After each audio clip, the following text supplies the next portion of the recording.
Hello dear friends, आप सभी का एक बार फिर से स्वागत है आपके अपने यूट्यूब चैनल पे। आज हम कवर करने जा रहे हैं मेडिवल इंडियन हिस्ट्री का फ्लो चार्ट, जिसे हम कहते हैं मध्यकालीन भारत का इतिहास। इस फ्लो चार्ट में हम कवर करने जा रहे हैं मेडिवल इंडियन हिस्ट्री के कंप्लीट टॉपिक्स को, जिसमें हम जानेंगे नहीं एक सीक्वेंस में, एक क्रम में, कि सबसे पहले हमें जानना होता है भारत पर अरबों का आक्रमण, जो कि 712 ईस्वी में एक सफल आक्रमण करते हैं। और जो अरब के आक्रमणकारी होते हैं उनका नाम है मोहम्मद बिन कासिम। वो 712 ईस्वी में भारत पर आक्रमण करते हैं और वो सिंध के राजा दाहिर को पराजित करते हैं। और जो हमें जानकारी प्राप्त होती है कि उन्होंने सिंध के राजा को पराजित किया था, वो हमें जानकारी प्राप्त होती है, उस स्रोत का नाम है फारसी ग्रंथ, और फारसी ग्रंथ का नाम है चचनामा। ये काफ़ी इंपॉर्टेंट फैक्ट है।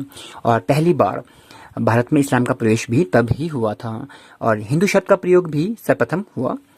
इसके अतिरिक्त जो पहली बार है जजिया कर लगाया गया था। जो जजिया कर है वो गैर मुस्लिमों से लिया जाने वाला एक कर होता है। अब जानेंगे कुछ अन्य फैक्ट्स महमूद गजनबी के बारे में। जो महमूद गजनबी है ये 1001 ईस्वी से लेकर 1027 ईस्वी तक भारत पर कुल 17 बार आक्रमण करते हैं। और इनका जो सबसे बड़ा आक्रमण है वो है जो गुजरात के सोमनाथ मंदिर को ये लूटते हैं, वहां से ढेर सारी संपत्ति लूट के अपने देश ले जाते हैं।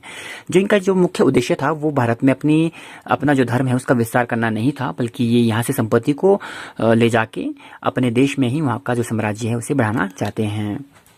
इसके बाद अब हम जानेंगे पॉइंट नंबर 3, ये है हमारे मोहम्मद गौरी के बारे में। जो मोहम्मद गौरी हैं ये 1191 से लेकर 1206 ईस्वी तक शासन करते हैं। और ये जो 1191 ईस्वी में ये पृथ्वीराज चौहान, जो कि एक राजपूत वंश है, उनके साथ त्राहिन का प्रथम युद्ध लड़ते हैं, जिसमें कि मोहम्मद गौरी को बुरी तरह से हार का सामना करना पड़ता है। और एक साल के पश्चात ही मीन्स 1192 ईस्वी में ये फिर से त्राहिन का द्वितीय युद्ध करते हैं, जिसमें कि ये मोहम्मद जो गौरी हैं ये पराजित करते हैं पृथ्वीराज चौहान को। और इनका एक गुलाम है, उस गुलाम का नाम है कुतुबुद्दीन ऐबक, और वो लाहौर में सत्ता संभालता है। वो सत्ता जो भारत की है मोहम्मद गौरी उसके हवाले छोड़ देता है। और इसके बाद शुरुआत होती है दिल्ली सल्तनत की। हमें जानना होता है दिल्ली सल्तनत के बारे में। जो दिल्ली सल्तनत है इसमें जो पहला वंश है उस वंश का नाम है गुलाम वंश, और गुलाम वंश के जो संस्थापक है उनका नाम है कुतुबुद्दीन ऐबक। और कुतुबुद्दीन ऐबक 1206 से लेकर 1210 ईस्वी तक शासन करते हैं और गुलाम वंश की नींव रखते हैं। इस वंश को गुलाम वंश के अतिरिक्त मामलुक वंश, दास वंश भी कहा जाता है। इन्हें गुलाम वंश क्यों कहा जाता है ये फैक्ट्स जानना बहुत ज़रूरी है, क्योंकि जो इसके संस्थापक है कुतुबुद्दीन ऐबक, ये गुलाम थे मोहम्मद गौरी के, इसलिए इसे गुलाम वंश भी कहा जाता है। और इसके बाद आगे जाकर गुलामों के गुलाम कहा जाता है इल्तुतमिश को।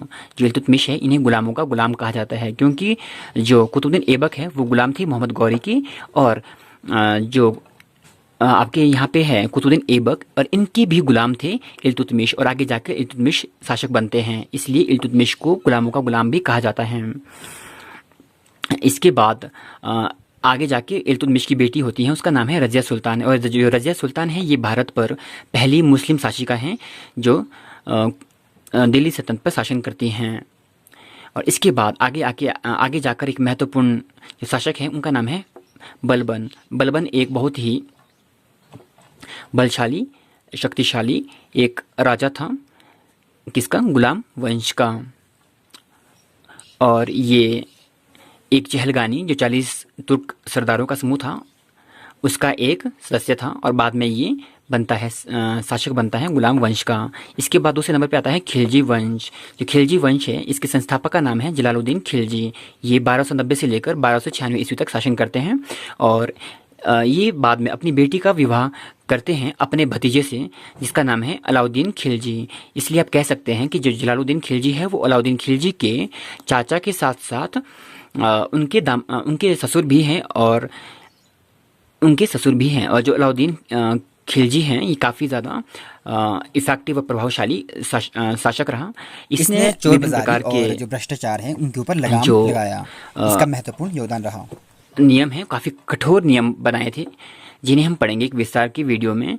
और इसके बाद हम जानेंगे अब तुगलक वंश के बारे में। जो तुगलक वंश है इसके संस्थापक का नाम है गयासुद्दीन तुगलक, और ये 1320 ईस्वी से लेकर 1325 ईस्वी तक शासन करता है। और इसके बाद आते हैं मोहम्मद बिन तुगलक। जो मोहम्मद बिन तुगलक है ये अपने शासनकाल में 4 डिसीजन लेते हैं जो कि इनके लिए उल्टे साबित हो जाते हैं, इसलिए इन्हें कहा जाता है एक बुद्धिमान मूर्ख शासक के नाम से इन्हें जाना जाता है। इसके बाद इसी वंश में एक जो आगे जाकर शासक हुए उनका नाम है फिरोज शाह तुगलक। जो फिरोज शाह तुगलक है ये एक बहुत ज़्यादा महत्वपूर्ण शासक रहे हैं। इसके बाद जो चौथे नंबर पे दिल्ली सल्तनत पे शासन करने वाला वंश है उसका नाम है सैयद वंश। सैयद वंश के संस्थापक का नाम है खिजिर खां। जो खिजिर खां है 1414 से लेकर 1421 AD मीन्स ईस्वी तक शासन करते हैं। और इसके बाद जो आखिरी वंश है दिल्ली सल्तनत पर शासन करने वाला उनका नाम है वो है लोधी वंश। लोधी वंश पे जो संस्थापक है उसका नाम है बहलोल लोधी। बहलोल लोधी 1451 से लेकर 1489 ईस्वी तक शासन करते हैं। और इसके बाद जो लोधी वंश है इसमें एक महत्वपूर्ण शासक है उनका नाम है सिकंदर लोधी। सिकंदर लोधी के बाद आते हैं इब्राहिम लोधी। जो इब्राहिम लोधी है ये दिल्ली सल्तनत पर शासन करने वाले और लोधी वंश के अंतिम शासक हैं। इसके बाद इनके ऊपर ये एक युद्ध करते हैं पानीपत का प्रथम युद्ध, जिसमें इन्हें बाबर के हाथों पराजय का सामना करना पड़ता है और शुरुआत होती है मुगल साम्राज्य की, जिसे हम कहते हैं मुगल एम्पायर। तो जो मुगल एम्पायर है इसके जो संस्थापक है उनका नाम है बाबर और बाबर के बेटे आगे जाके हुए हुमायूं और हुमायूं के बाद अकबर, अकबर के बाद जहांगीर, शाहजहां और औरंगजेब। जो औरंगजेब है जो ये सब शक्तिशाली मुगल सम्राटों में से एक हैं। और इसके बाद जितने भी मुगल वंश में आगे शासक हुए हैं वे काफ़ी ज़्यादा कमज़ोर हुए हैं। और औरंगजेब की बात के जो इतिहास है उसे हम कहते हैं लेटर मुगल्स। और इस वीडियो में बस इतना ही। जल्द मिलेंगे आपको एक नई वीडियो के साथ जिसमें हम पढ़ेंगे विस्तार से। धन्यवाद।